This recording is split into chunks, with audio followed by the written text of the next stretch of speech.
সংসদ ভবনের দক্ষিণ প্লাজায় তিনি গিয়েছেন এবং এখানে 3 বাহিনীর প্রধান হাজির হয়েছেন, বিভিন্ন রাজনৈতিক দলের নেতারা হাজির হয়েছেন এবং বিভিন্ন দেশের কূটনীতিকরা হাজির হয়েছেন। ভারত, পাকিস্তান, নেপাল, ভুটানের বিভিন্ন কূটনীতিকরা এবং সরকারের শীর্ষ পর্যায়ের যারা রয়েছেন সরকারের প্রতিনিধি হয়ে তারা এখানে উপস্থিত হয়েছেন।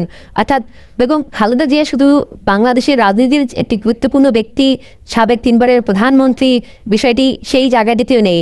বাংলাদেশের ভূ রাজনৈতিকভাবে বাংলাদেশের একটি গুরুত্ব রয়েছে এবং এই ইন্দো প্যাসিফিক অঞ্চলে বাংলাদেশের যে ভূমিকা, সেই ভূমিকার জায়গায়ও বেগম খালেদা জিয়া বারংবার উঠে এসেছেন সরকারে যখন তিনি, এবং এটি সবচেয়ে গুরুত্বপূর্ণ একটি বিষয়। বেগম খালেদা জিয়া সরকারের চেয়ে বিরোধী দলের সময় বেশি ছিলেন এবং তিনি মূলত বিরোধী দলের থেকেই এবং বিরোধী দলের রাজনীতি করেই গণমানুষের কণ্ঠস্বর হয়ে জনপ্রিয়তার শীর্ষে তিনি পৌঁছান এবং এই শীর্ষে পৌঁছানোর মধ্য দিয়েই তিনি আপসহীন নেত্রী হিসাবে